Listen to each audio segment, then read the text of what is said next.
Bonjour à toutes et bienvenue dans la série Femmes de Lumière où aujourd'hui je vous présente Guillemette. Guillemette qui est thérapeute holistique et qui va nous parler aujourd'hui plus particulièrement de comment se sentir bien dans son cœur, dans son corps de femme pour pouvoir incarner vraiment la maman que l'on a envie d'être et arrêter de se trouver tout un tas d'excuses pour ne pas faire ce que l'on a envie de faire. Merci à toi en tout cas Guillemette d'avoir accepté mon invitation et bienvenue dans ton interview. Merci Anne-Claire. Est-ce que déjà, pour commencer, tu voudrais bien nous en dire un petit peu plus sur toi? Ouais, je suis Guillemette Lepelletier, donc je suis la fondatrice du centre de coaching thérapeutique à Maoriré et je suis aussi journaliste pour Grandir Autrement, qui est un magazine d'éco-parentalité. J'accompagne les femmes qui veulent faire de leur corps leur allié pour réaliser leurs projets. Ça veut dire que chez moi, on va trouver un accompagnement à la naissance de vos projets, qu'il s'agisse de maternité physiologique, de développement de votre activité de thérapeute ou d'aller mieux tout simplement, quoi. Au centre de ma proposition, en tout cas, il y aura toujours le corps. C'est vraiment le corps et ses métaphores pour qu'il soit votre allié, votre curseur ou alors porteur de vie. Donc, de manière plus perso, je suis mère de 4 enfants qui ont aujourd'hui entre 7 et 14 ans. Après avoir vécu 5 grossesses. Je suis une voyageuse et je reviens de 5 ans en Nouvelle-Zélande après avoir vécu autant en Turquie. Et je suis depuis 20 ans mariée avec le père de mes enfants. Voilà ce que je peux vous dire de moi.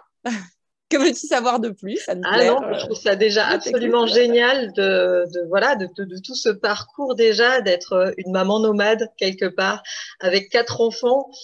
Moi, ça me semble parfois juste surréaliste quand je pars en week-end ou en vacances en France, à quel point la voiture est déjà, tu sais, je transporte ma maison et j'en ai que deux. Donc, je vois un petit peu ce que ça peut représenter de faire tout ça avec les enfants. Et en même temps, je te remercie de le partager parce que on échangeait là-dessus tout à l'heure. C'est vrai qu'en tant que maman, et je sais que moi, ça a été mon cas, puis certainement encore un petit peu maintenant, euh, mes filles, ça a toujours été un peu mon excuse de je peux pas faire ça parce que ah ouais non mais j'ai mes enfants, je culpabilise parce que si je fais ça peut-être que je vais moins être présente.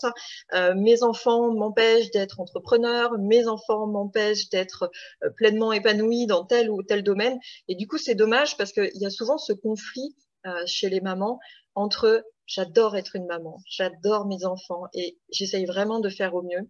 Et en même temps, j'ai un côté où je me sens pas complète parce que j'ai pas envie d'être que maman, mais j'ai l'impression que si je fais autre chose, soit je vais plus être une bonne maman, soit je vais pas réussir à m'investir complètement dans mon autre projet à côté. Comment tu as réussi, toi, du coup, à être tout, à choisir tout et à réussir les choses à ta manière en t'autorisant déjà à voyager, en t'autorisant à être entrepreneur et puis en t'autorisant à avoir justement comme ça plusieurs activités qui te nourrissent pleinement et qui te réalisent au-delà d'être, entre guillemets, juste une maman. Eh ben, je crois que ça a commencé par changer ma vision de la maternité. Et donc, merci Grandir Autrement, puisque je suis tombée dedans à la naissance de ma première fille. Et en fait, tout dépend de la manière dont tu te vois être mère et dans ce que tu mets dans le sujet, dans ce rôle d'être mère, dans cette fonction de la maternité. Effectivement, si on s'en tient à ce qu'on a intégré par nos mères, par la culture, comme injonction sociale, injonction culturelle, injonction familiale, on peut considérer, et donc on peut porter aussi des jugements sur moi, que je ne vis pas la maternité telle que je devrais la vivre. Tu vois ce que je veux dire? Et en fait, la manière dont moi j'ai vécu les choses en tant que mère, en faisant les choses sans conscience au départ, hein, c'est-à-dire en reproduisant le modèle familial, en me pliant aux injonctions tant qu'elles sont inconscientes, tu peux pas faire autrement. Hein, tu es dans des comportements automatiques. Voilà, une mère, ça doit faire ci, une mère, ça doit faire ça, une épouse, ça doit faire ci, une épouse, ça doit faire ça, etc. Bien sûr que là, tu t'interroges pas et surtout, tu fais les choses un peu contre ton être intérieur, tu vois, contre ta volonté, contre ton désir. Et donc, ça peut être source de beaucoup de frustration. Et grâce à mes enfants, j'ai appris en fait qu'on était une équipe et qu'il ne s'agissait pas de me positionner en tant qu'être supérieur à eux, à les guider, leur montrer le chemin et en donnant des ordres, en posant des limites, etc. Mais qu'il s'agissait finalement pour vivre ensemble, pour grandir ensemble, parce que quand tu es mère, et tu as dû le sentir, on grandit avec nos enfants, hein, au gré des chocs, au gré des épreuves qu'on va traverser avec nos enfants, ça nous fait grandir. Tout ce qu'on va pouvoir ressentir comme colère, comme impuissance, comme agacement, ça nous permet de travailler sur nous et de grandir aussi. Donc en fait, pour moi, la maternité, c'est une co-construction, c'est un travail d'équipe. Et dans ce travail d'équipe, il y a moi, il y a mes enfants, tous dans leur individualité, leur particularité, leurs attentes, etc. Et il y a leur père, mon conjoint, mon mari, mon équipier. Donc, finalement, pouvoir se révéler dans toutes les facettes de son être intérieur, dans toutes les facettes de sa personnalité, c'est d'abord se débarrasser des injonctions qui ne nous appartiennent pas et dont on ne veut pas pour être vivante, vibrante, je dirais, qu'il s'agisse des injonctions liées à la maternité, à la vie pro, à être thérapeute autrement. Tu vois, on en parlait tout à l'heure en disant, Guillemette, comment je te présente? En fait, je ne sais pas, parce que j'arrive pas à rentrer dans des cases. Et c'est pas grave, hein. Tu vois, ça ne crée pas de frustration chez moi. C'est OK. Et donc, il y a se débarrasser justement de se délester de ce qui ne nous appartient pas. Et on en reparlera, hein, de tout ce qui est mémoire cellulaire. C'est vraiment le cœur de mon sujet, le cœur de mon accompagnement. Prendre en compte les attentes et les envies de chacun et m'écouter moi aussi. Et quand tu as grandi femme dans nos sociétés actuelles, s'écouter, c'est pas quelque chose qu'on a appris à l'école, hein, puisqu'on nous a bien appris à nous conformer, d'accord, à être bien comme tout le monde, et puis que dès que tu sors un peu de la conformité, il t'arrive quelque chose. Tu es puni, tu es engueulé, tu vois, il se passe des choses. Donc, concilier ma maternité à mes différentes envies, ça a été possible en prenant soin de moi, en prenant soin de chacun et en faisant équipe surtout avec toute ma cellule familiale. Ouais, je trouve ça vraiment chouette d'avoir déjà ton mari en tant que copilote et puis après que chacun ait son rôle à jouer et soit vraiment entendu et pris en compte en tant que lui-même. Je trouve que c'est vraiment important et que parfois on peut avoir l'impression de faire de la gestion, comme tu dis, en étant au centre et puis en essayant de gérer les choses comme on peut, alors que potentiellement ça peut se passer. Mais voilà toute la pression qu'on se met. Toute la pression qu'on se met. C'est fou. Et encore, je te parle de mon mari copilote, mais j'ai toujours trouvé que c'était finalement le plus compliqué dans la vie. C'était pas tellement d'être mère pour moi, c'était justement d'arriver à faire vibrer et vivre cette relation de coéquipier pour qu'on en soit tous les deux satisfaits et qu'on ne soit pas des collègues et qu'on ne soit pas des colocs et qu'on ne soit pas des coparents, mais qu'on soit un couple, qu'on soit ensemble, qu'il y ait de l'amour, qu'il y ait de la joie, etc. Et ça demande... C'est du travail. C'est du travail. Mais c'est du travail, que ce soit d'être mère ou d'être en couple ou de se révéler en tant qu'auto-entrepreneur. Tout ça, en fait, ça part de la même chose, d'un grand nettoyage. D'un grand nettoyage de tout ce qui t'a été imposé, inculqué dans ta mémoire, dans tes croyances, de tout ce qu'on a pu te dire. Et en fait, le boulot, il est là. Il est dans ce nettoyage-là, finalement. Alors justement, on va y venir. Et c'est jamais fini. Je trouve que ton parcours, justement, à ce niveau-là, est vraiment super. Quel était ton rapport au corps, qui est très important pour toi, et ton regard sur la maternité avant justement ton premier enfant et quel a été justement ton parcours entre cette jeune femme que tu as été et puis tout ce que tu as vécu et qui t'a amené à voir les choses telles que tu les vois aujourd'hui. Comment ça s'est passé pour toi? Eh bien, écoute, mon corps m'a jamais intéressée. J'étais une nana pas du tout sportive. J'étais plutôt en train d'esquiver les cours de sport quand j'étais ado, tu vois. J'étais quelqu'un de très cérébral dans les bouquins, dans l'écriture, mais alors pas du tout intéressée par mon corps. J'ai commencé à m'intéresser à mon corps, bon, déjà avec la sexualité, parce que tout d'un coup, tu ressens des choses, ça devient intéressant, d'accord? Et puis ensuite, de manière très stratégique, quand j'ai voulu avoir mon premier bébé. Ah là, tout d'un coup, savoir comment ça fonctionnait, mon corps, et pour optimiser mes capacités, là, on est d'accord que théoriquement, j'étais au taquet. Hein. J'accompagne beaucoup de femmes qui sont submergées par les troubles de la fertilité. Et on se rend compte, on fait tout ce constat-là, que c'est à ce moment-là qu'on s'intéresse vraiment à notre corps et à ses capacités, à ses facultés, etc. Et donc moi, voilà, je ne déroge pas à la règle. C'est là où ça a commencé à m'intéresser. Puis j'ai eu de la chance, mon premier bébé s'est installé très vite dans mon corps. Puis là, je vois mon corps qui se transforme, pétard. J'accouche avec un mois d'avance. Je n'avais pas fait d'accompagnement à la naissance, donc je ne savais pas du tout comment ça marchait. Bien sûr, en mode la petite jeune qui vient d'accoucher avec la péri, etc. Péri trop dosée, déchirée, etc. Enfin bon, la catastrophe, quoi. Le corps en vrac, le corps en vrac, le corps en vrac. Mais ça, c'est que le mien, d'accord? Donc, tu prends un peu sur toi. Alors, tu te dis, c'est comme ça, hein, c'est dur. Bon, ça fait mal, mais ça va passer, d'accord? Ok. Là, tu te retrouves avec ton petit bébé. Et puis on dit, hey, c'est bon, c'est les vaccins, et puis il faut le nourrir comme ça, et puis il faut le toucher comme ça, et puis il faut faire comme ci, comme ça. Puis là, déjà, il y avait une dissonance entre ce qu'on m'engageait à faire, en me disant c'est comme si c'est comme ça, et moi, ce que je sentais juste ou pas. Mais pas encore assez rebelle, tu vois, pour pouvoir dire, non. Parce que impossible de me justifier.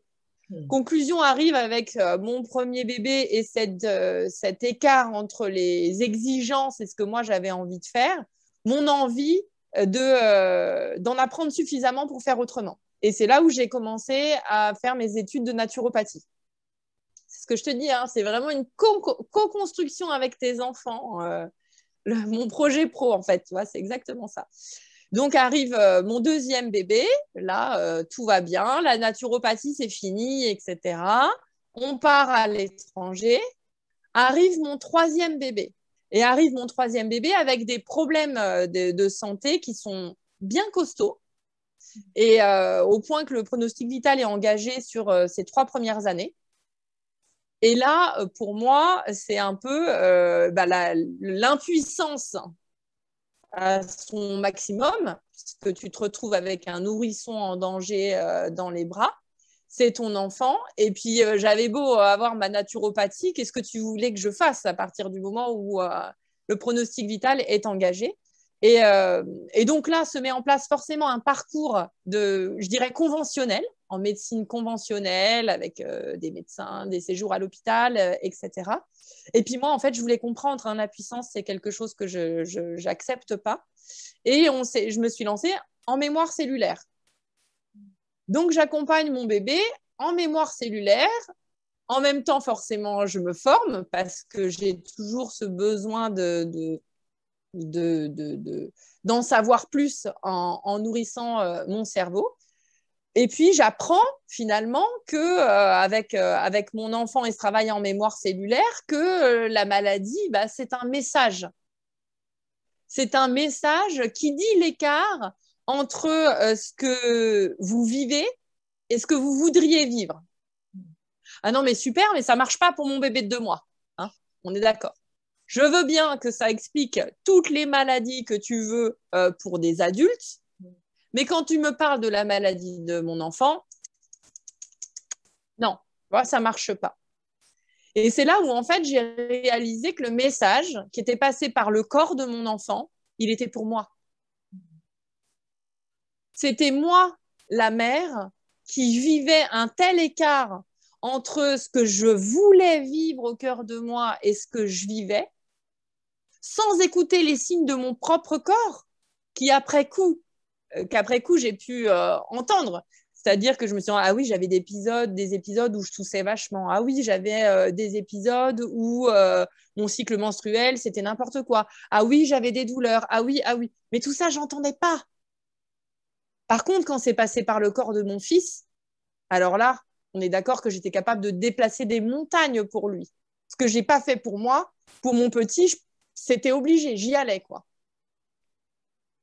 Et c'est là où je me suis rendu compte, après, une fois qu'il était sorti d'affaires, que c'était absolument fondamental que ce message soit transmis aux autres mères. Que si vous ne prenez pas soin de vous, si vous ne prenez pas conscience des écarts entre ce que vous vivez et ce que vous voudriez vivre, sachant que cet écart, il est manifesté par le corps, qui est le seul à vous ramener dans le présent. Hein, on est d'accord que ton cerveau, il va soit fonctionner sur le passé en disant attendez, je vais tirer des leçons de mes expériences passées, on va faire les choses comme ci, comme ça, parce qu'autrefois ça a fonctionné. Soit dans le futur, dans la projection, non, mais après, plus tard, quand ils seront grands, quand on sera en vacances, quand on aura plus d'argent, quand on aura un chien, quand on aura... Et dans ce cas-là, le cerveau, il fonctionne comme ça, il n'est pas au présent. La seule chose qui est au présent, c'est le corps. C'est lui qui va dire l'écart. Et donc, moi, je me suis dit, c'était tellement violent, c'était tellement souffrant d'avoir son enfant en souffrance physique, d'avoir cette épée de Damoclès au-dessus de la tête, que je me suis dit, non, là, il faut que je le dise. Il faut que je le dise. Et j'ai commencé à le dire en travaillant pour Grandir autrement, ce magazine dont je vous parlais, qui est un magazine d'éco-parentalité. Et donc, j'ai commencé à écrire en tant que bénévole pendant quelques années sur des pages liées au féminin, à la naturopathie, etc., tout doucement, tout doucement. Et puis, je me suis après, on est rentré en France. J'ai qu'est-ce que j'ai fait en rentrant en France? J'ai fait de la médecine traditionnelle chinoise, toujours dans l'idée d'aller plus loin pour accompagner le corps, en me disant bon, ben, très bien, mon fils, il est sorti d'affaires. Aujourd'hui, il a 9 ans, il va très bien et tout. J'ai la mémoire cellulaire, j'ai la naturo, mais j'ai encore pas suffisamment la main pour aller en prévention. C'est-à-dire que sur la naturopathie, tu vois, on va vachement travailler. Quand je proposais mes services en tant que naturopathe, je me rendais bien compte qu'en fait, je faisais des ordonnances comme un médecin. Donc, bien sûr, ce ne sont pas des ordonnances. Ne m'attaquez pas au niveau terminologie en disant que les naturopathes, ils font des fiches conseils. Ils ne font pas des ordonnances, on est d'accord. Mais on est d'accord qu'on va donner des produits pour soutenir le corps, etc. Et sauf que pour moi, c'était super frustrant parce que c'était sans entendre le message envoyé par le corps. Donc, médecine traditionnelle chinoise pour travailler encore plus en prévention. Et là, surprise, on a très envie d'un 4e enfant. Tout autour de nous, on nous dit sûrement pas.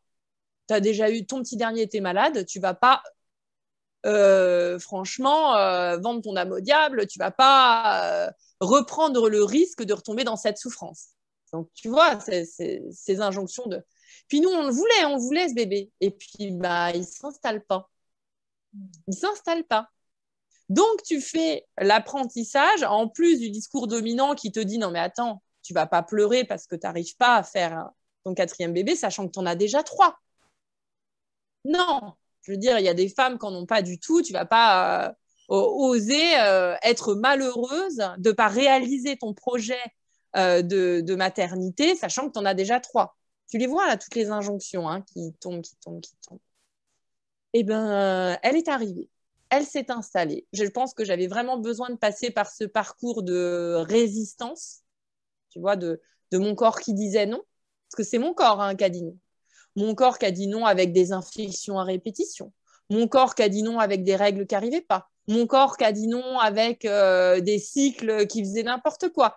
Tu vois, c'est mon corps qui disait non. Donc, il y avait vraiment à se réajuster en disant alors, tu le veux vraiment? Tu le veux vraiment? Jusqu'où tu vas aller pour accueillir cette petite âme, tu vois?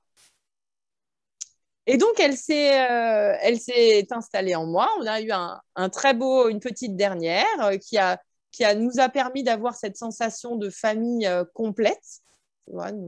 Voilà. Et puis, qui a surtout fait tellement de bien aussi à mon fils qui avait été le petit dernier malade. Parce que c'est comme s'il avait de la pression qui était retombée, tu vois. Donc ça y est, tout le monde s'est repositionné dans la famille. Ça a vraiment fait un bien fou. Et puis, départ en Nouvelle-Zélande.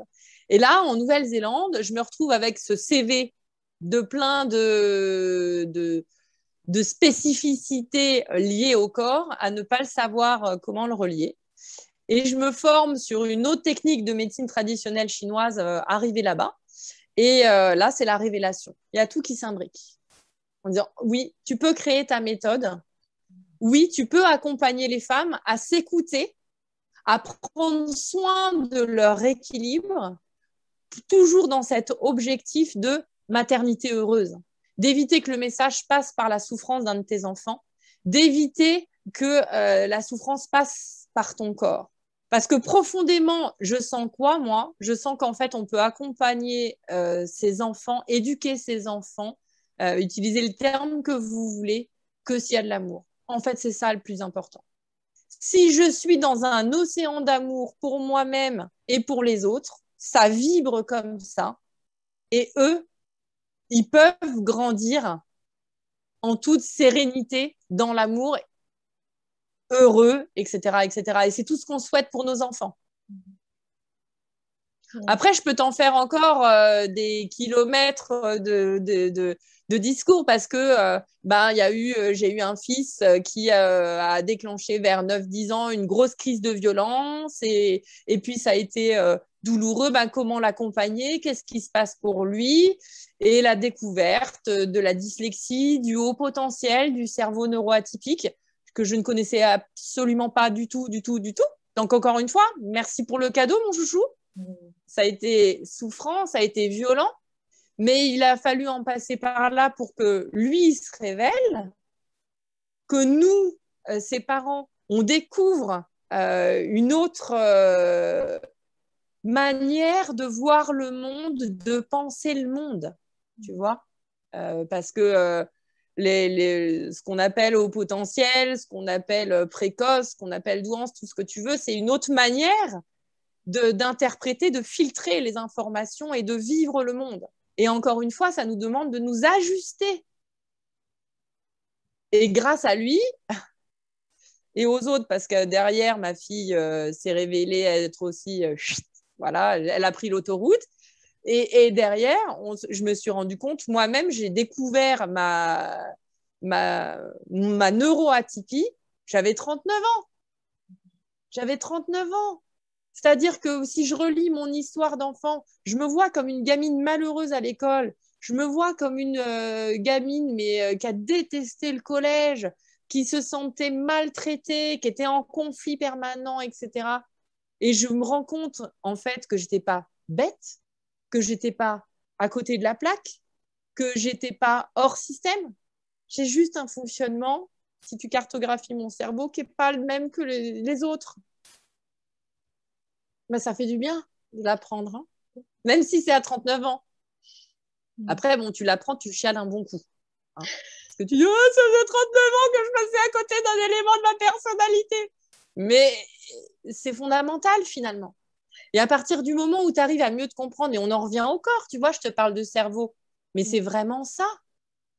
C'est-à-dire qu'à partir du moment où j'ai eu accès à la cartographie de mon cerveau, mais j'ai eu accès à... En fait, je peux accepter de ne pas supporter le bruit si c'est trop fort pour moi, parce qu'au niveau de mes sens, c'est décuplé. Je peux accepter d'avoir à avaler un amplificateur sans me dire que c'est moi qui suis pas assez bien, qui suis excessive, etc. Et surtout, je peux le verbaliser. Donc, je peux prendre soin de moi en me disant, attends, je sais que là, je vais avoir tendance à monter dans les tours dans les 5 minutes. Je peux prendre soin de moi parce que j'ai conscience de comment il fonctionne, mon cerveau. D'accord? Et mon conjoint, peut s'adapter, on peut vivre ensemble parce qu'on est bien au courant de comment tu fonctionnes, toi, oui, ok.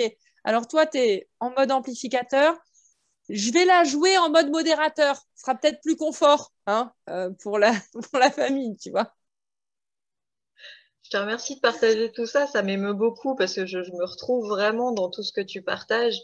Et je trouve ça tellement important et c'est tellement juste ce que tu dis que il y a plein de choses qu'on voit pas, ou qu'on n'a pas envie de voir, qu'on n'a pas envie d'entendre, ou qu'on n'a peut-être pas du tout envie de s'occuper, qu'on préfère enfouir ça bien au fond, et puis prendre nos enfants comme Mmh. des prétextes, comme ah oui, mais je suis maman, il faut quand même que je m'occupe d'eux, donc non, mais moi on verra plus tard, ou c'est pas la peine, ou comme le fameux je vais faire avec, parce que c'est vrai qu'en tant que femme, je pense qu'on est très très forte pour encaisser la douleur. Alors je sais pas si ça vient de l'accouchement ou je ne sais pas, mais c'est vrai qu'on a vraiment tendance à faire ça et à faire avec, à se dire que bon, c'est pas grave et que bah, de toute façon, si mon bébé pleure ou mes enfants ont besoin de quelque chose, la priorité c'est eux, donc voilà, je m'occuperai de moi plus tard. Et ce truc-là, comme tu le disais, être en capacité mais de faire n'importe quoi, s'il fallait qu'on leur donne un rein ou je ne sais pas quoi, on le ferait, mais sans se poser une question, mais un quart de seconde, alors que simplement Mmh. prendre un peu de temps pour soi, pour arriver à faire le point avec nous-mêmes, eh ben, c'est pas toujours d'une grande évidence. Et c'est beau ce que tu dis, et c'est tellement vrai que nos enfants nous apprennent déjà à être parents, à être maman en l'occurrence, mais ils nous apprennent tellement d'autres choses sur le fonctionnement du monde, sur la différence, sur qu'est-ce qu'ils ont Mmh. besoin qu'on les aide à révéler chez eux pour le révéler bien souvent chez nous-mêmes. Encore une fois, les chiens Mais oui. ne font pas des chats. Et c'est tellement beau. Et comme tu le dis, généralement, ça passe par la souffrance, par un peu la lutte, par les choses où on ne comprend pas, où c'est pas toujours évident, par la maladie aussi parfois, par tout ce qui peut être un peu atypique, hors norme, ou en tout cas stigmatisé d'une façon ou d'une autre. Alors que Mmh. il y a tellement besoin justement et que c'est en les aidant, eux, à les révéler dans leur unicité, avec toute leur authenticité, leur spécificité, les trucs qui rentrent pas dans les cases, etc., qu'on se rend compte que nous, on s'est conformé, mais pendant tellement de temps, à des trucs qu'on n'avait pas envie. Et c'est vrai que moi, je vois mes filles, des fois, elles font des choses ou elles disent des choses avec un tel aplomb, une telle spontanéité. Et je trouve ça magnifique. Et en même temps, je me dis, punaise, toi, si tu avais dit ça là, je pense que déjà, tu t'en serais pris une. Et il y a vraiment ce truc aussi qui, je pense, est complètement générationnel. Hein. Puis je pense que la génération de nos parents avec nos grands-parents, c'était encore autre chose. Mais c'est vrai que c'est tellement important, et tu le dis très justement, de sortir de ce truc de qu'est-ce que doit être une femme, qu'est-ce que doit être une maman, et qu'est-ce qui me parle à moi, et puis zut, à la fin, qu'est-ce que moi j'ai envie de faire avec mes enfants, que ça Mmh. plaise ou que ça plaise pas, la maman c'est moi, et que d'être en plus, comme tu dis, je trouve ça vraiment très beau d'être dans cette construction d'équipe, ce vraiment, on dit un noyau familial, mais c'est vraiment ça en fait, que chacun ait sa place et la place de se révéler et la place de pouvoir s'exprimer. Parce que je sais que, je pense que je suis pas la seule, mais des fois avec mes filles, c'est un petit peu dur parce que bah, elles expriment, elles sortent ce qu'elles ont besoin de sortir, etc. Et au début, c'était assez violent, je dois le dire pour moi. J'étais un peu perplexe et en même temps parfois énervée parce que putain, pour moi, c'était pas juste. J'essayais de tout faire au mieux, puis en plus, je m'en prenais plein la poire. Enfin, c'était quoi cette histoire, quoi. Et après, je me suis rendu compte que bah, c'est bien parce que avec moi, en tout cas, elles s'autorisaient à le faire et elles avaient l'espace Mmh. pour le faire. Et que c'était pas du coup quelque chose, voilà, qu'elles enfouissaient bien au fond.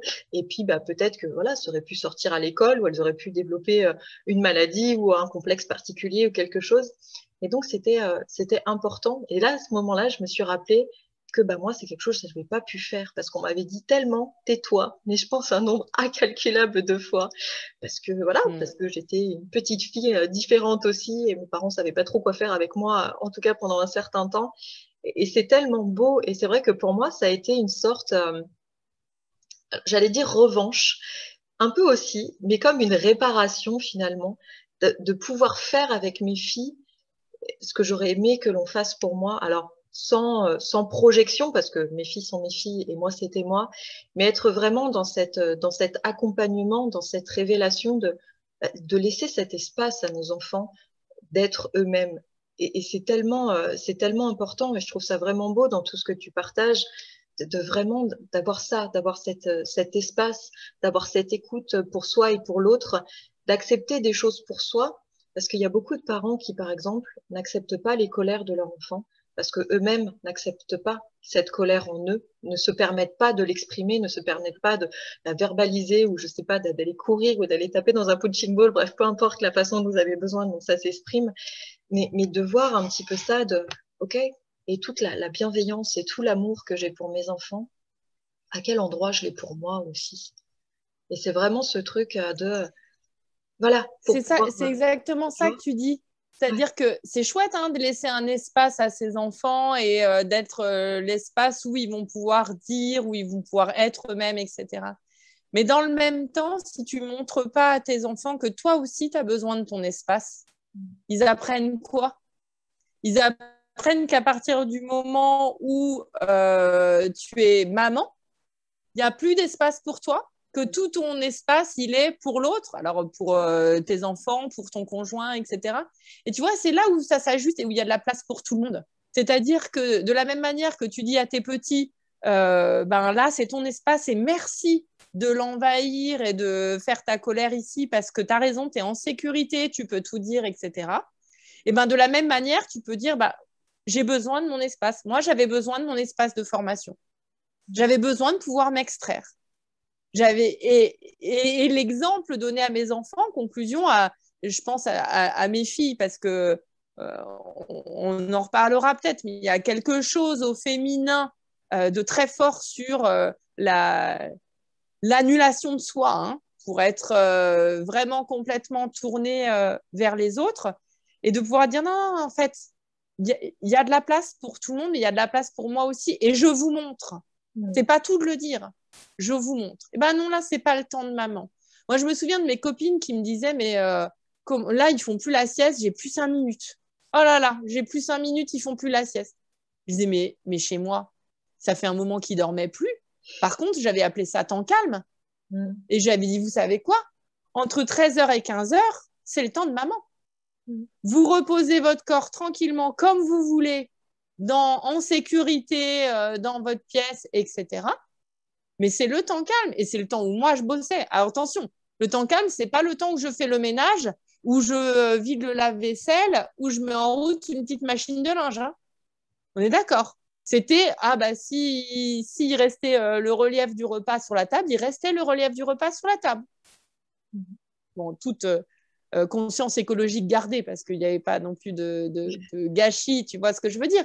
Mais il y avait cet espace, et conclusion, elles ont intégré que dans leur quotidien, c'était normal d'avoir des moments juste pour elles, depuis toute petite. Ouais. Et que quand elles sont trop dans le don d'elles-mêmes, quand la balance donner-recevoir est déficitaire parce que tu donnes, tu donnes, tu donnes, tu donnes et tu reçois que dalle, et honnêtement, on ne va pas demander à nos enfants de rétablir cette balance. Hein. C'est pas à ton petit de te donner, même à ton ado, de te donner ce qui te manque. C'est à toi, hein, par les actes que tu vas poser, de rétablir ta balance. Mais on voit bien que quand on est dans une balance en déficit, où on donne, on donne, on donne, à un moment donné, soit c'est ton corps qui te le dit, soit c'est ton émotionnel qui te le dit, mais tu pètes un câble. Ça tient pas sur la longueur. Ouais.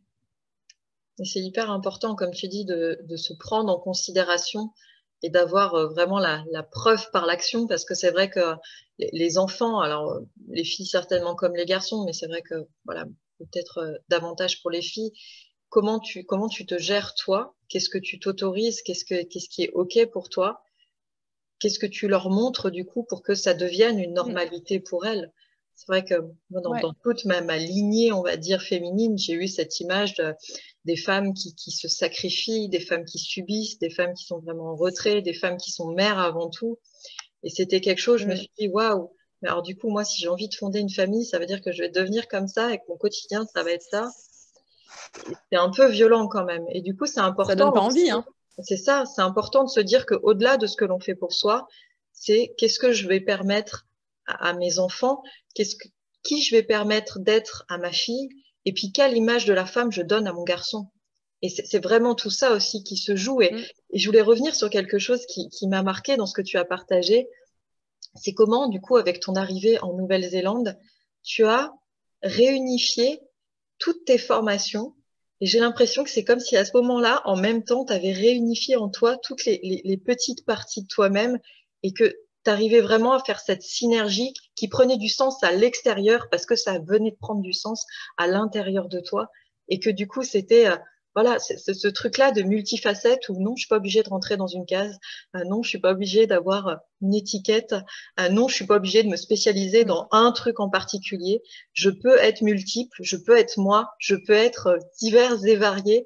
Et c'est OK, en fait. J'ai pas besoin de me justifier, tout comme j'ai pas besoin de me justifier pour les choix de mes enfants, tout comme j'ai pas besoin de me justifier par rapport à tout ce que je peux mettre en place, à ce en quoi je crois, au fait de ne pas me limiter avec ce que peut me dire la médecine, mais d'aller voir plus loin si ça fait du sens pour moi. Et toutes ces autorisations que tu t'es données, et effectivement, il y a des fois dans la vie, on fait des choses où on ne sait pas pourquoi. On se sent poussé, on se sent vraiment, il y a vraiment des choses qui viennent nous chercher.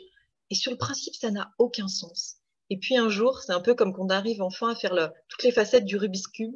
Ça y est, ça ressemble à quelque chose, ça a du sens. Et c'est un peu la révélation tout d'un coup. Et je trouve ça vraiment, vraiment beau que tu partages ça. Et je te remercie vraiment parce que il y a beaucoup de femmes, et je pense que ça parlera à beaucoup d'entre vous, maman ou pas d'ailleurs, qui sont dans tous ces parcours-là de recherche de soi, entre je fais ce qui me plaît et puis où je gagne de l'argent, je suis maman ou alors je suis libre, j'ai un conjoint ou alors je peux faire ce que je veux. Et tu sais, dans tous ces compromis un peu merdiques qu'on te met bien dans la tête que bah, t'as pas le droit de tout choisir parce que quand même, être gonflé, ça fera un peu trop, hein, faut pas pousser mémé non plus. Hein. On peut pas avoir le beurre et l'argent du beurre, ça je crois que c'est un truc qui... Ah, je ne supporte plus cette phrase-là. Et c'est vrai que c'est tellement engrammé qu'on a du mal quand même à se sortir de ça et qu'on peut vraiment être en conflit, mais de limite de loyauté envers nous-mêmes, d'être dans cette autorisation de mais à un moment, je me fous la paix et zut, et puis je fais ce qui me plaît, je fais qui je suis et peu importe en fait. Et je trouve ça vraiment beau que tu incarnes ça et que tu le partages et que tu transmettes ça aussi à tes enfants, comme tu le disais, au-delà des mots, en l'incarnant vraiment dans ta vie et en leur donnant cette permission de, bah, vous aussi, vous aurez le droit d'être qui vous êtes et de faire ce qui vous plaît. Et que, voilà, moi, je suis là, je vous tends la main, vous la prenez pas, c'est à vous de voir aussi comment vous avez envie d'être, comme tu disais, dans cette famille, d'être eux-mêmes, de participer à ce tout aussi. Et je trouve ça vraiment beau. Comment, du coup, aujourd'hui, à travers toute cette expérience et cette croissance d'humaine, de maman, d'entrepreneur, aujourd'hui, justement, tu accompagnes les femmes qui sont dans ce cheminement-là. Comment ça se passe, du coup, concrètement? Ben, c'est exactement ça. C'est de la même manière que je crée cet espace où mes enfants peuvent s'autoriser à être eux-mêmes. Je les aide j'aide mes clientes à nettoyer devant leur porte, à se défaire des loyautés qui les encombrent et pour pouvoir se révéler, créer la vie qui leur ressemble, elles. Et ça donne, notamment, j'accompagne pas mal de thérapeutes, ça donne des pratiques, des praticiens extraordinaires parce qu'ils ne collent plus, ils ne rentrent pas dans les cases parce qu'ils s'autorisent à être multiples exactement comme tu dis.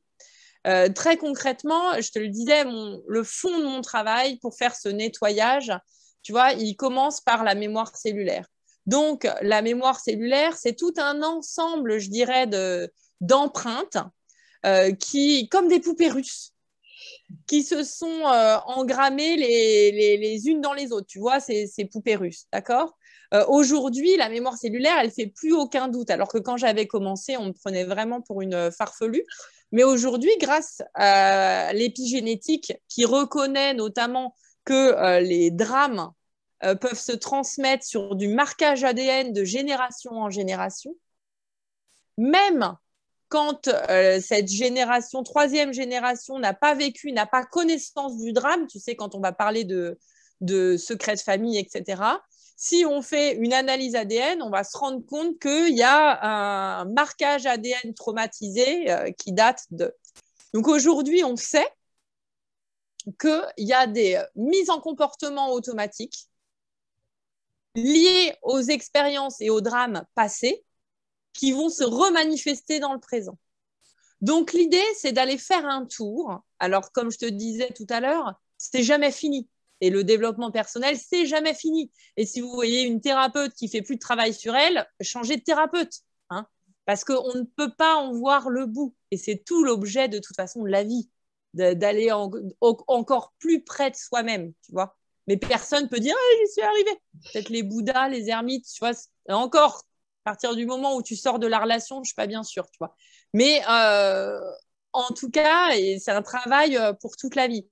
L'idée, c'est d'aller repérer avec mes clientes qui viennent chez moi avec un problème du corps. Elles ont un symptôme, elles ont quelque chose qui dérange et elles ont souvent tout essayé. Hein. Franchement, elles ont déjà essayé de monter leur boîte et en fait, elles sont crevées. Elles ont déjà fait un burn-out et puis là, la structure qu'elles sont en train de remonter, bah, ça marche toujours pas, ça les fatigue, ça les épuise, elles ont des cycles menstruels où c'est n'importe quoi, elles ont un désir d'enfant qui se réalise pas, elles ont des maladies auto-immunes, des problèmes de thyroïde, etc., qui se déclenchent et elles savent pas qu'en faire. Alors, elles se disent, bon, bah, ok, j'entends bien qu'il faut que je change quelque chose à ma vie, je suis sous traitement depuis 4-5 ans, vraiment, je te jure, Guillemette, tout le reste va bien, tu vois. Mais là, il faut faire quelque chose. Et oui, ça peut être vrai que tout le reste va bien, parce que quand on fait cette promenade en mémoire cellulaire, alors qu'on peut faire avec des outils comme notre cerveau, avec des outils de coaching tels ceux que toi, tu utilises, PNL, etc., mais qu'on peut faire aussi en kinésio pour aller se promener dans le corps et chercher l'information. Bref, on a des multiples outils pour pouvoir aller à la recherche de l'information. Alors parfois, on va retrouver, ah bah oui, effectivement, c'est pas dans ta vie d'aujourd'hui que ça déconne. On voit que la poupée russe incriminée dans ce qui te dérange aujourd'hui, ça va être lié aux empreintes transgénérationnelles. On est remonté dans ton arbre, on est remonté en épigénétique, etc. On a vu ce qui circulait au sein du clan familial, on a vu le processus transgénérationnel qui est en œuvre. On va te libérer pour remettre tout ça à leur place. On va t'aider à les dépasser pour vivre dans le présent. Parfois, c'est pas cette poupée russe. Parfois, tu vas tomber sur la poupée russe liée à tes empreintes filiales, c'est-à-dire que vraiment liée au désir d'enfant de tes parents. Ah, t'es arrivé juste après un bébé décédé, juste après une fausse couche. Ah, mais à l'époque, on n'en parlait pas parce que franchement, les fausses couches, c'est pas des deuils. La preuve, on n'en parle pas avant 3 mois parce que c'est tellement courant. Putain, mais si c'est le chagrin d'une mère, c'est le chagrin d'une mère. Point. Et si toi, tu as été conçu comme enfant de remplacement, si dans l'intention de ton parent, il y avait cette histoire de remplacer ce premier-né qui avait été rêvé, bah, c'est inscrit. L'idée, c'est encore une fois, c'est d'aller voir, d'aller dégager l'intention parentale, le désir d'enfant, d'aller regarder ton prénom, etc., pour te rendre ta liberté de penser ta réalité, sans être, pour créer ton propre projet de vie, tu vois, sans être obligé de te mettre en conformité avec quelque chose qui est même pas tangible, tu vois, une croyance que t'as même pas, qui a même pas été mise en mots. Tu le sens dans tes cellules, tu le sens dans ton corps quand c'est juste ou que c'est pas juste, tu vois. Ah bah peut-être que c'est pas cette poupée russe, peut-être que la poupée russe qui est incriminée, bah, ça va être l'empreinte intra-utérine. Qu'est-ce qui s'est passé pendant la grossesse? Et là, on va aller regarder de près. Ah, il y a eu un séisme au 6e mois de grossesse. Comment elle a vécu les choses, ta mère? Elle était terrorisée, elle était cachée sous les décombres. Tu vois, en Turquie, moi, j'ai vécu plusieurs séismes comme ça. Donc, qu'est-ce que ça veut dire? Comment t'es né? Tu vois, ça peut être autour de l'empreinte de naissance. T'es né au forceps, t'as été déclenché, c'est une césarienne. Quel est le cycle? On sait maintenant que in utero, le petit, il a imprégné plein de choses. Et il s'est mis dans des comportements de survie. Hein. Le truc, c'est que sans conscience, il se remet dans ce comportement de survie dans sa vie actuelle. Sauf que pour toi, bah, t'en veux plus de ces comportements-là. Mais j'en ai marre, moi, d'avoir peur ou de me sentir rejetée toutes les 3 secondes. Tu vois? Parce que je suis un enfant non désiré. Ok, tout ça, ça se nettoie. Tu vois? Et ça se nettoie. Alors parfois une simple mise en conscience suffit. Parfois, il faut aller plus loin. Vive la kinésio, vive le soutien du corps en naturo, vive, je ne sais pas, d'autres outils comme l'hypnose, d'autres choses. Mais il y a plein de choses qui se vivent, quoi. Et si je continue avec mes poupées russes, je te dirais qu'il y a l'empreinte de la première année de vie, comment tu as été accueilli, l'allaitement, le sevrage, le jumeau perdu avant ou après la naissance. Tu vois, il y a plein de choses. En fait, on va quand même chercher à identifier le traumatisme pour en fait que toi, adulte, tu reprennes la responsabilité de tes besoins fondamentaux. L'idée, c'est ça. C'est d'aller identifier quel besoin fondamental en toi, à un moment donné, était mis à mal, que tu es en train de combler bien maladroitement avec ta conscience d'enfant, de nouveau-né, alors que tu pourrais mettre à ton service ton cerveau d'adulte pour pouvoir choisir ta vie en toute autonomie. Et de manière plus immédiate, pour arriver à la dernière poupée russe, c'est tout ce qui est empreinte de l'enfance, dont tu as sans doute entendu parler, où on va parler des blessures émotionnelles qui sont nécessaires à la création de l'individu. Là, c'est toujours pareil. On est sur des histoires de perception. Parce que bien sûr que tu as malheureusement des enfants qui ont été abandonnés, qui ont été rejetés, qui ont été trahis, etc., qui ont vécu des drames.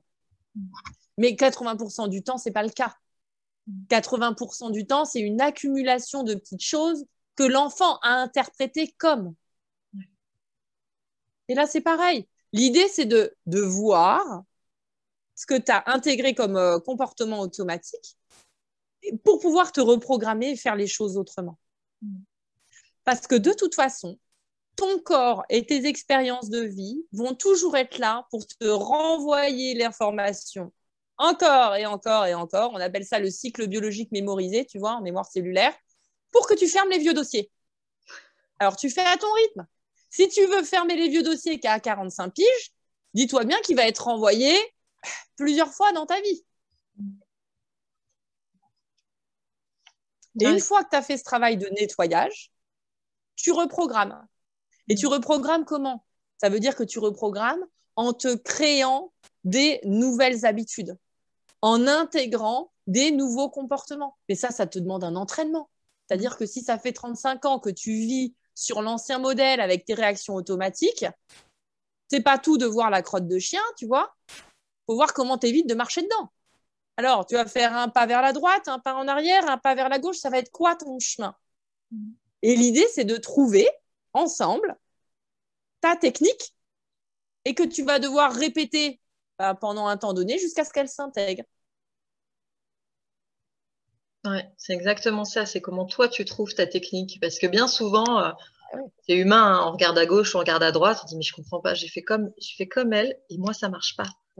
Et on comprend Exactement. pas. Alors moi, j'ai pris ce bouquin. Alors moi, j'ai dit la méditation, il n'y a que ça de vrai. Ah, qu'est-ce que je fais de la méditation? Ah non, mais moi, il faut faire du yoga. Ah, mais qu'est-ce que je fais du yoga? Et moi, ça marche pas. Si c'est pas ton chemin, c'est pas ton chemin.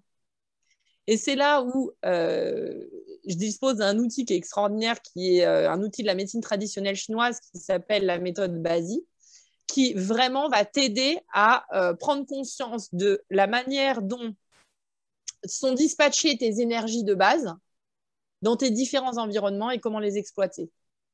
Donc, à partir de là, tu as un peu ta boussole, ton mode d'emploi de toi-même.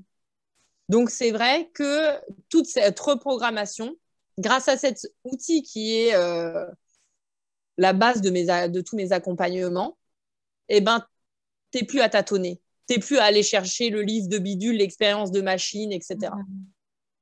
Alors justement, là, directement attisé ma curiosité.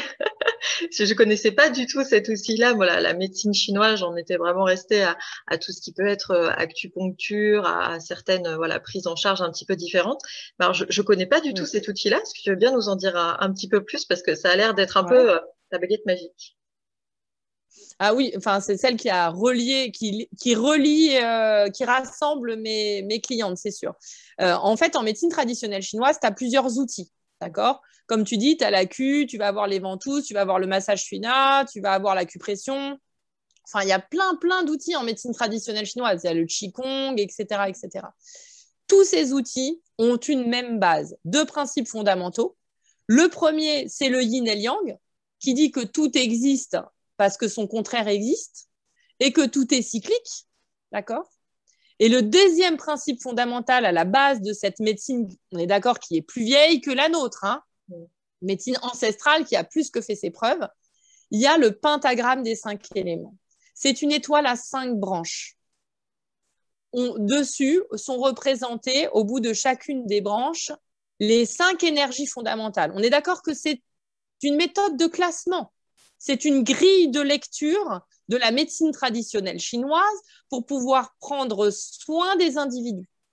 Prendre soin en long, en large et en travers. C'est-à-dire qu'on ne parle pas que de l'aspect physique. On va parler de l'aspect émotionnel, on va parler de choix professionnels, tout est dedans. D'accord? Et cette grille de lecture, donc on a le bois, le feu, la terre, le métal et l'eau. Et cette grille de lecture, eux, en médecine traditionnelle chinoise, ils s'en servent dès la naissance. C'est-à-dire que nous, un bébé sort du ventre de sa maman, on va checker les organes. Et tu as bien tes 10 petits doigts, tu as bien ton petit nez, tout ça, ça fonctionne.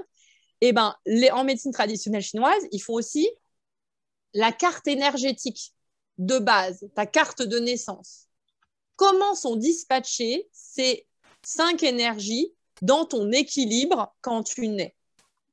Okay. Alors, eux, ça va un peu plus loin parce que eux, en Chine, ils s'en servaient pour les mariages, pour faire des mariages qui vont vachement bien coller, pour orienter le côté professionnel. Ah, votre enfant, là, il a besoin de telle énergie, il va être hyper performant dans tel domaine. Ok, je vais le mettre là-dedans. Donc, tu vois, là, on arrive sur un écueil. Ah ouais, mais ils s'en servent à fond les ballons. Hein. Ça marche encore en entreprise. Hein. Le seul mérite que j'ai eu, c'est de le mettre de réinterpréter cet outil à la mode occidentale. Parce que si je te parle de dragon, de cochon ou de chien de feu, je ne suis pas sûre qu'à l'occidental, tu vois, on imprime ce genre de considération. Et en tout cas, cette carte, de base, elle ne s'exprime plus jamais telle qu'elle. Parce que il y a l'énergie de la période, l'énergie de l'année, etc., etc. Mais reste que pour pouvoir grandir en toute autonomie de la manière la plus optimisée, la plus confortable possible, ce qui compte, c'est ta carte de base. Pour que tu poses des actes dans ta vie qui te permettent d'être à l'équilibre sans dépendre de l'extérieur. Sans attendre demain parce que demain, tu parleras mieux qu'aujourd'hui.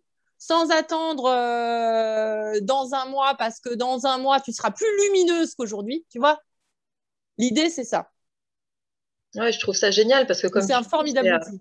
Mais complètement, ça a l'air en tout cas, parce que tu arrêtes d'aller chercher à l'extérieur ce qui te manque, parce que sur le principe, tout le monde a déjà tout en soi.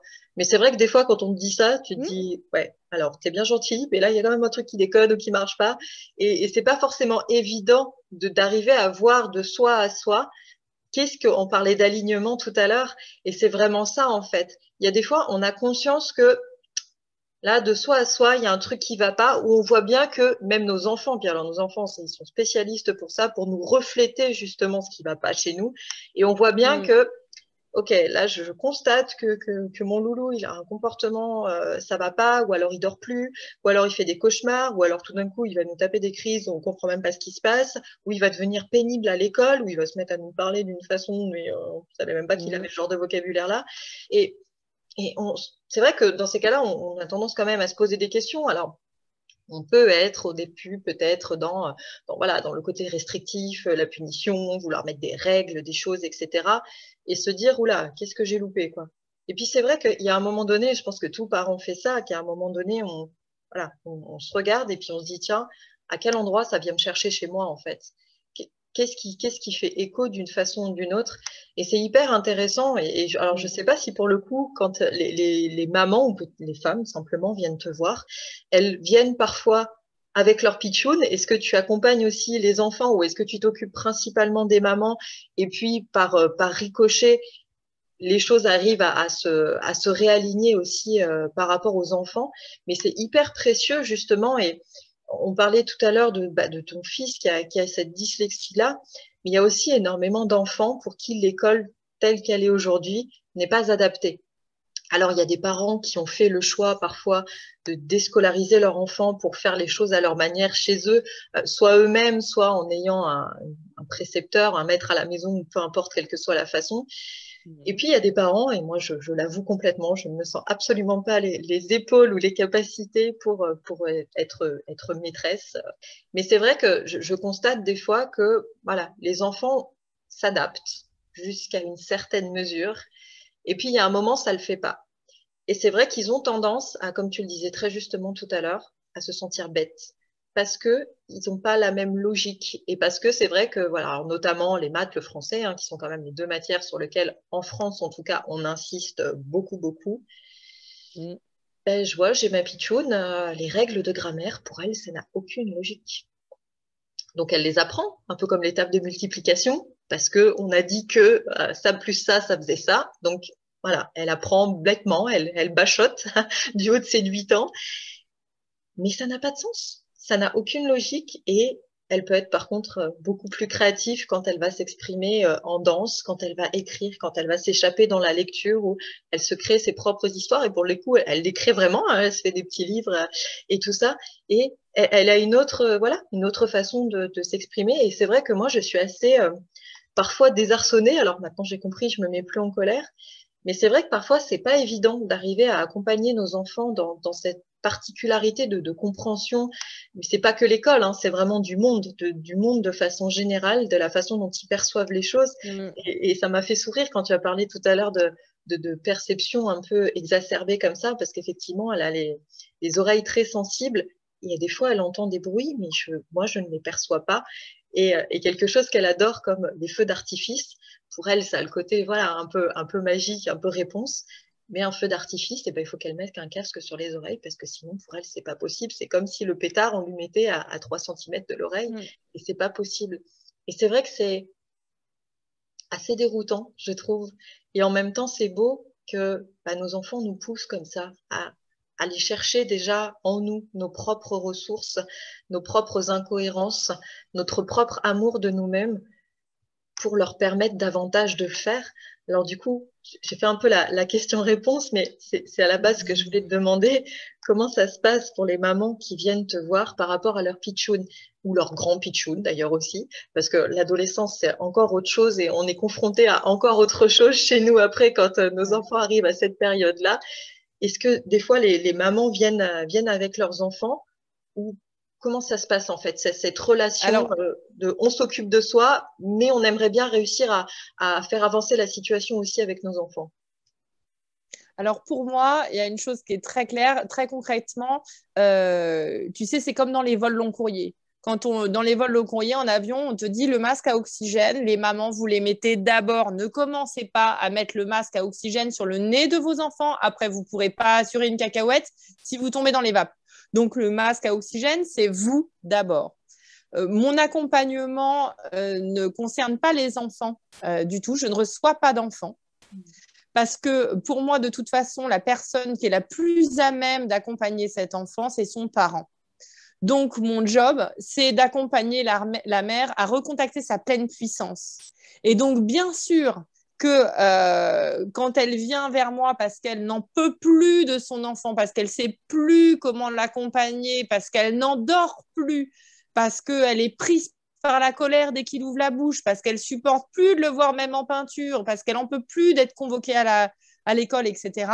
Je vais commencer par aller travailler sur elle pour qu'elle se rassemble déjà, pour qu'elle soit en pleine maîtrise de son besoin, de prendre soin d'elle pour pouvoir être complètement ouverte et disponible pour son enfant qui dit quelque chose dans ce comportement-là. D'accord? Vraiment, moi, mon objectif, c'est d'abord ça. Parce que prendre ton gamin et le foutre chez le psy ou le foutre chez le kinésio ou le foutre là en disant réglez-moi le problème, ça ne marchera pas.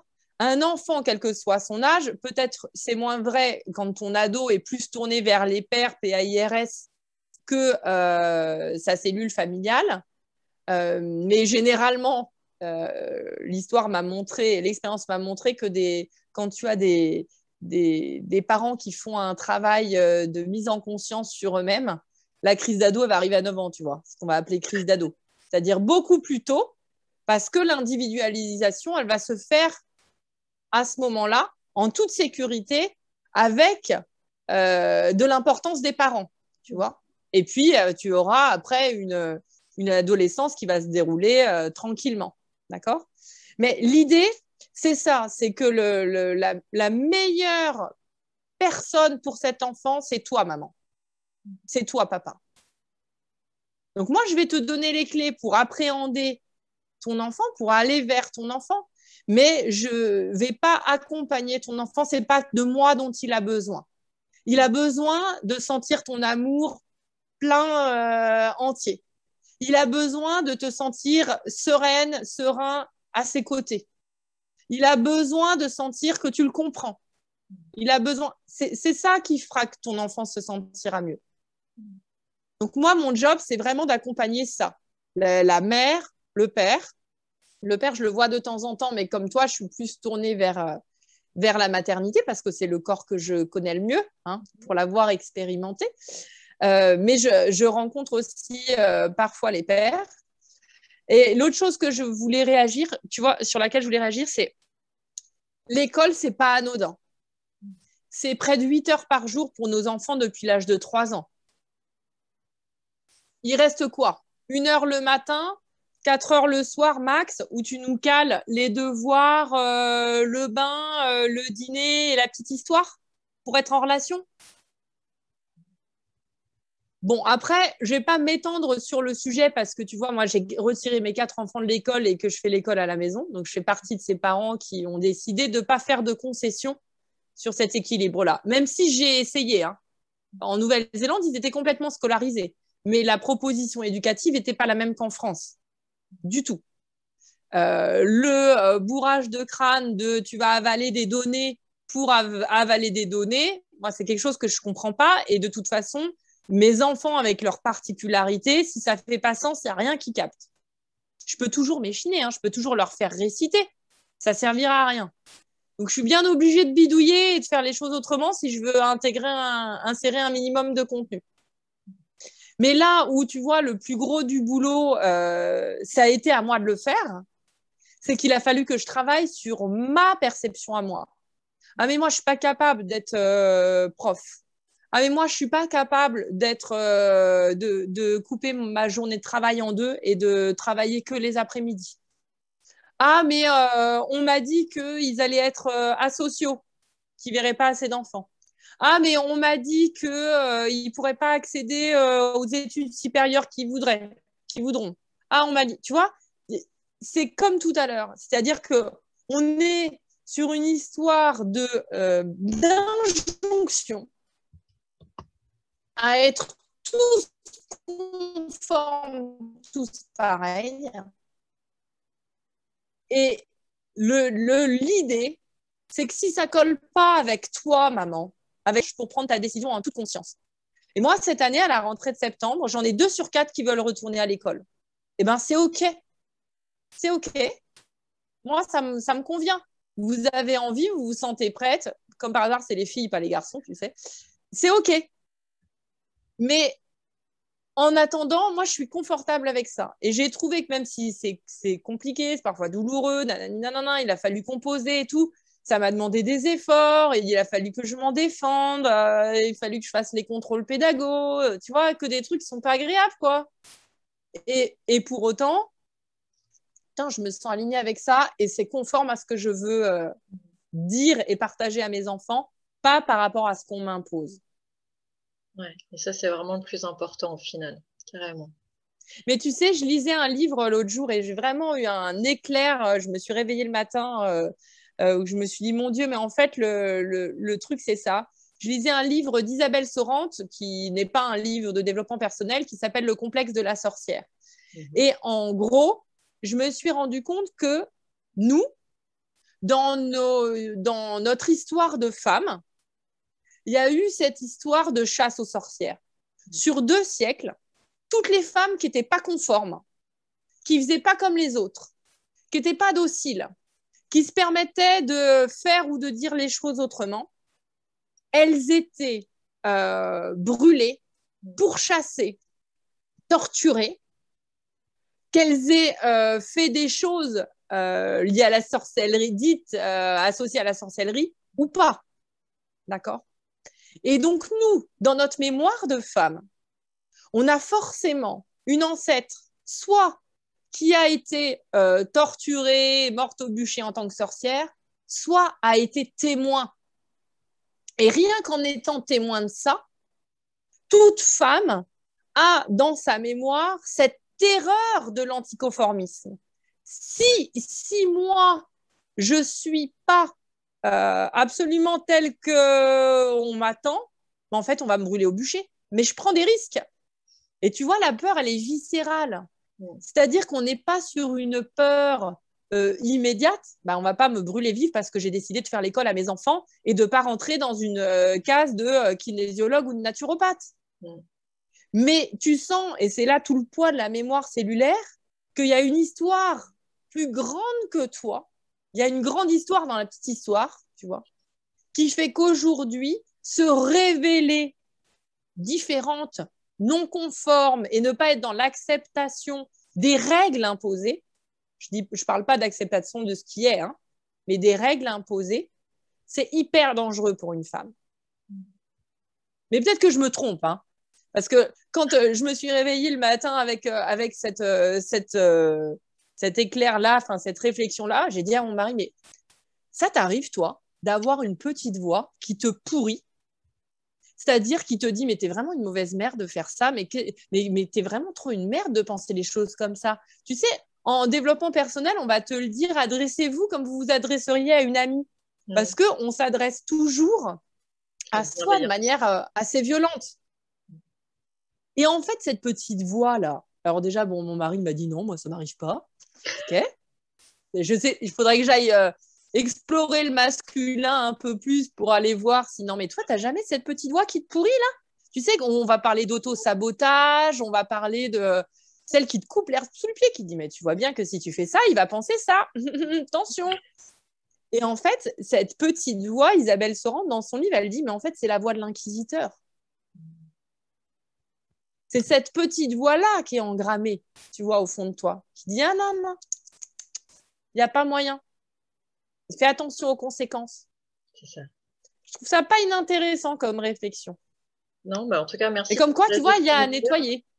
Oui, complètement. Mais c'est vrai que, alors, on va pas, c'était pas le sujet de l'interview, du coup, de développer effectivement ce parallèle féminin-masculin.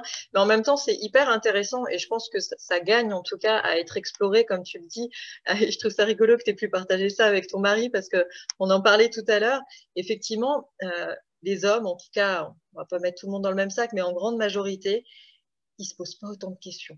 Ou en tout cas, ils ne donnent pas l'impression de s'en poser autant. Et ils n'ont pas ce truc, un peu ces cas de conscience que nous, on se pose constamment, même si on sait au fond de nous qu'on est dans notre justesse et dans notre vérité, il y a toujours, comme tu dis, cette petite voix qui va nous dire t'es sûr de toi là? T'es sûr? T'es vraiment sûr? Et voilà, et te dire non mais attends, tu déconnes un peu là, non mais attends, tu fais pas comme tout le monde, et puis si jamais, et puis si, et puis ça, et puis si, oh, non mais vraiment, t'es sûr, t'es sûr? Et c'est vrai qu'il y a des fois, ça rend un peu ma boule, il faut quand même le dire. Et puis, on n'a pas ce truc. Et c'est marrant que tu partages ça au niveau, par rapport aux sorcières, parce que c'est vrai que quand on remonte un petit peu aussi dans le temps, les femmes étaient considérées comme sorcières, effectivement, à partir du moment où c'était bizarre. Et puis, quand on avait envie de se débarrasser de quelqu'un, il suffisait juste de dire que c'était une sorcière et c'est bon, son cas était réglé. Par contre, les hommes, eux, c'était des sages, c'était des magiciens. Dès qu'ils touchaient exactement la même chose, hein. On prend vraiment le parallèle au féminin et au masculin. Les femmes étaient des sorcières, les hommes étaient des sages et des magiciens ou des druides, en tout cas des personnes qui avaient un certain respect, qu'on mettait en valeur et qui étaient écoutées. Et je trouve ça intéressant justement dans cette réconciliation du féminin et du masculin déjà en nous en tant que femmes, d'être à l'écoute de ça. Et puis, si ça vous intéresse, je vous invite fortement à creuser le sujet parce que c'est quelque chose qui fait écho en vous. C'est peut-être que, comme tu dis, il y a quelque chose à aller regarder au niveau des mémoires et au niveau de simplement comment ça résonne en vous. Et effectivement, merci pour l'invitation parce que je pense que ça mérite en tout cas d'être exploré si ça vous parle. Surtout si vous vous sentez paralysé, tu vois, quand on se sent paralysé, qu'on n'ose pas, etc., se poser la question, non mais attends, pourquoi j'ose pas en fait? Qu'est-ce qui m'empêche de? C'est quoi les arguments que je me pose là, en long, en large et en travers, pour m'empêcher de vivre ce que j'ai envie de vivre? Et je pense que ça vient te chercher quand, il y a un moment donné, tu atteins ce que j'appelle le point de ras-le-bol, en fait. Où tu te rends bien compte que là, tu te racontes des histoires, que tu essayes de prendre des excuses, que on en a tous, hein, des circonstances atténuantes, des choses qui pourraient faire en sorte que oui mais non, machin, etc. Mais il y a un moment donné, t'en as marre. Faut dire ce qui est. Il y a un moment donné, t'en as marre d'avoir l'impression d'être là à la fenêtre et de regarder les autres réaliser leur vie, réaliser leurs rêves, et puis toi d'être planté là comme un clou et de te dire que oui, non, mais à la base, il n'y a pas de raison parce que sans te croire supérieur, pour le coup, tu vaux pas moins qu'eux non plus, et que bah mince, il y a un moment, c'est ton tour aussi, et que tu as le droit d'être heureuse. Et à partir du moment où tu le décides, c'est effectivement là que c'est intéressant d'aller voir des personnes comme toi et d'aller voir qui vous parle en fait, peu importe, mais c'est de vous rendre compte qu'il n'y a pas de honte à ne pas y arriver soi-même, à avoir comme ça des prises de conscience, mais à se rendre compte que punaise, on n'arrive pas à mettre le doigt exactement sur le truc qui merdouille et d'aller voir des personnes simplement pour se faire aider. Et puis, je crois que je le répéterai jamais assez, mais qu'on soit coach, thérapeute ou qui qu'on soit d'ailleurs, on va tous voir d'autres personnes. Parce que mais évidemment, et c'est c'est ce que facile de voir le bouton sur le nez de l'autre que de le voir sur soi-même et que c'est complètement OK et que c'est ça aussi. Et je trouve que c'est ce qui crée de belles toiles d'araignée, de belles synergies comme ça entre nous tous en fait, entre nos facultés, entre qui l'on est, entre nos apports, que ce soit nos expériences, nos outils, etc. Et c'est ça qui est hyper enrichissant parce que vous venez pas juste pour trouver une solution, vous venez pour vous rapprocher de vous-même, vous rapprocher de votre mission, vous rapprocher de ce que vous êtes venu fiche ici. Vous êtes là pour être le meilleur de vous-même, pour vous, pour vos enfants, pour la trace que vous laissez, pour ce que vous apportez au monde. Et peu importe en fait le rôle que vous avez dans la vie, votre position sociale, ce que vous faites, ce que vous faites pas, etc. C'est juste, il y a un moment donné, quand vous en avez marre de tourner en rond, là, comme le hamster qui en peut plus de pédaler dans la choucroute, décidez-le. Mais décidez-le une bonne fois pour toutes que maintenant ça suffit. Donc déjà, je vais descendre de la roue parce que là, je suis fatiguée. Et puis, je vais me poser les bonnes questions. Et puis, je vais aller voir quelqu'un qui me parle parce que comme tu le disais tout à l'heure, des thérapies, des outils, des tout ce qu'on veut. Mais il y en a 1000. Mais il n'y en a pas 1000 qui vont marcher pour vous. Parce que déjà, il faut que ça vous parle. Faut que vous y croyez un minimum. Et il faut que la personne que vous alliez voir, il y ait ce match énergétique qui fait que ça change tout. Parce que moi, des fois, alors c'est vrai que les thérapeutes, etc., en général, je vais les voir par bouche à oreille, parce que peut-être que ça me rassure personnellement. Et il y a des fois des personnes que je suis allée voir par recommandation. Et ben, j'étais contente de les rencontrer. Mais pour moi, ça n'a pas fonctionné comme j'aurais voulu. Et c'est juste que, bah voilà, je suis allée voir. Donc, comme je m'étais engagée dans le rendez-vous, j'ai pas voulu dire, bah non merci, parce que je sais pas, il y a un truc, ça fait pas. Mais pour le coup, voilà, il n'y avait pas ce petit truc qui fait que, waouh, ce que tu me dis, ça me parle, ton expérience, elle me parle. Et que, au-delà, j'allais dire, des diplômes, des outils, etc., il y a vraiment ce truc d'un moment, c'est toi plus moi et la magie, elle opère ou pas quelque part. De toute façon, c'est ce que je dis à toutes mes clientes qui s'installent, hein. Les clients ne viennent pas chercher un outil, ils viennent chercher une relation, hein. Ce qui va se co-construire à deux. Et là, encore une fois, hein, le repère quand tu fais ton choix, c'est le corps. Est-ce que ça te met en joie? Est-ce que tu te sens attiré par la personne en face de toi? Est-ce que tu sens l'élan? Est-ce que ça te détend? Si tu arrives et que tu es comme ça, c'est marrant, j'ai pas respiré pendant 2 heures, bah, c'est que c'est pas bon. Après, ça, c'est dans le choix premier. Parce qu'un accompagnement, j'imagine que chez toi, c'est pareil. Moi, il y a des moments où c'est inconfortable. Je recevais un texto d'une cliente, là, tout à l'heure. J'ai vraiment rigolé, où je me suis dit, enfin, j'ai rigolé, la pauvre, pour elle, c'est un moment douloureux, tu vois. Mais où je me disais, mais c'est exactement ça. Et elle me disait, elle me disait, j'ai l'impression que depuis qu'on a commencé à travailler ensemble, d'accoucher, enfin plutôt de naître au forceps, comme s'il fallait que je me casse les épaules et la nuque pour passer.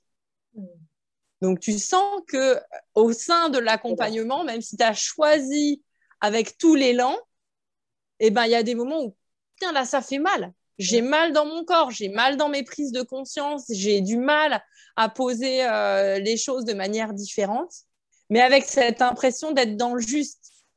J'ai l'impression qu'elle le dit, elle, en disant « Ah, mais je sens que je suis en train de naître. Et en même temps, pétard, cet accouchement, il est douloureux. » Mais pour toutes les femmes qui ont accouché, et nous, on n'en a pas le souvenir, mais quand on est né, c'est pareil. Putain, cette épreuve de l'accouchement, il est sport. Et oui, il est douloureux. Et en même temps, c'est pour donner la vie. Donc, c'est vrai que c'est ça aussi. Et en tant qu'adulte, c'est vraiment désapprendre et déconstruire pour se formater après comme nous, on a envie que ça nous aide, comme nous, on a envie de construire les choses. Et c'est ça, en fait, qui est douloureux. C'est de casser les habitudes, de casser tout ce qui a été les conditionnements, tout ce qui a été engrammé, etc., pour se donner cette possibilité de renaître. Et oui, c'est inconfortable, mais c'est à travers les grands moments d'inconfort après qu'il y a les plus beaux cadeaux. Encore faut-il, voilà, être prêt à passer par là. Comment on fait du coup, Voilà, Guillemette, si on sent que tu es exactement la bonne personne, exactement au bon moment et qu'on a envie de venir te voir? Comment ça se passe? Eh bien, moi, je travaille en présentiel à Neuville-sur-Saône ou à Mélan dans l'Isère et je travaille en visio. Donc, il y a vraiment tout est possible, quel que soit l'endroit où vous trouvez. On me trouve sur mon site à amaorire.com, amaorire.com. J'offre la séance de découverte. Donc, on se fixe rendez-vous pour un échange en visio ou téléphonique pour bavarder de là où vous en êtes. Et on voit si ça colle entre nous à ce moment-là et si on a envie d'avancer ensemble. Eh bien, super. Donc, vous inquiétez pas, je mettrai tous ces liens en dessous de la vidéo. Comme ça, vous n'aurez plus qu'à cliquer pour tomber directement sur Guillemette. Ce sera beaucoup plus simple. Un immense grand merci à toi. Je suis ravie de ces échanges. J'espère vraiment que déjà, ça t'aura plu. Et puis que... Oui, merci Anne-Claire. Et puis que vous, surtout, ça vous aura inspiré en tant que femme, en tant que maman, en tant que qui vous soyez d'ailleurs, à vous poser les bonnes questions pour vous et à voir que la problématique n'est jamais votre enfant en tant que lui-même et que sur le fond, il n'y a pas de problème. Il y a juste, voilà, des fils à détricoter pour aller voir où se situe la fameuse poupée russe qui fait que ça coince un petit peu. Et accueillez-vous vraiment dans qui vous êtes, dans votre intégrité, dans votre plénitude, dans vos multifacettes. Et essayez de voir un petit peu qu'est-ce qui vous parle. Mais qu'est-ce qui vous parle, vous, comme on disait, au-delà de tous les conditionnements, au-delà de tous les on-dit, au-delà de tout le soutien que vous aurez bien aimé avoir, mais voilà, qui malheureusement ne viendra peut-être jamais. Et ne vous arrêtez pas là, en fait. Ne vous arrêtez pas au fait que peut-être qu'il n'y a que moi qui crois, donc peut-être que du coup, c'est moi qui ai tort. Dites-vous que peut-être que vous avez raison. Vous avez raison pour vous, parce que c'est bon pour vous, et que votre vérité n'est pas forcément celle des autres, et que c'est complètement OK. Encore une fois, si je mets un numéro 6 devant moi, si vous êtes en face, vous allez voir un 9, et on aura toutes les deux raisons. Simplement, c'est une différence de point de vue, une différence de positionnement, et sur le principe, tout le monde a raison. Donc, soyez vraiment OK avec vous-même sur cet alignement-là. Et puis, si vous sentez que quelque chose qui déconne quelque part, sans que vous arriviez forcément à savoir ce que c'est et à mettre le doigt dessus, il y a des personnes comme Guillemette qui sont là sur votre chemin. Et comme toi. Et comme moi aussi, pour arriver à vous accompagner dans cet épanouissement-là. Et puis peut-être que si vous n'arrivez pas à le faire pour vous-même dans un premier temps, eh ben dites-vous que vous le faites pour vos enfants et qu'au passage, vous vous faites un beau cadeau. Exactement. Je te laisse le mot de la fin, Guillemette. Est-ce que tu as envie de nous partager un dernier message? J'ai rien à ajouter, c'est très juste. Dites-vous bien qu'il ne s'agit pas d'égoïsme, hein, de prendre soin de soi. C'est le point fondamental pour pouvoir prendre soin des autres. et que la seule chose dont vos enfants ont besoin, c'est de l'amour, de l'amour, de l'amour. Et que si vous ne le donnez pas à vous-même d'abord, bah, il n'y en aura pas pour eux. Donc, la meilleure chose que vous pouvez faire, c'est de commencer par vous donner de l'amour. Si vous ne vous rendez pas compte que vous ne vous donnez pas de l'amour, écoutez votre corps. Il dit quoi, lui? Est-ce que vous dormez? Est-ce que vous avez des douleurs? Est-ce que vous avez des tensions? Est-ce que vous avez des souffrances émotionnelles? Tout ça, ce sont des signes qui vous indiquent qu'il y a un écart entre ce que vous voudriez vivre et ce que vous vivez effectivement. Et il est plus que temps de réduire l'écart parce que si vous ne le faites pas, soit ça va passer par l'accident, la maladie pour vous-même, soit ça va prendre chez vos enfants. Et vraiment, je ne vous le souhaite pas pour l'avoir vécu. Assurément. Donc voilà, il n'y a pas de culpabilité, on ne cherche pas à vous faire peur, mais pour le coup, c'est intéressant d'avoir cette prise de conscience-là avant que voilà, la vie vous secoue un petit peu plus fort pour que vous alliez voir ce qu'il y a besoin de regarder. Merci encore, Guillemette, du fond du cœur, pour ces super moments. J'espère que ça vous aura parlé également. Je vous souhaite une magnifique journée et j'aurai grand plaisir à vous retrouver très bientôt pour une prochaine interview. Belle journée à tous.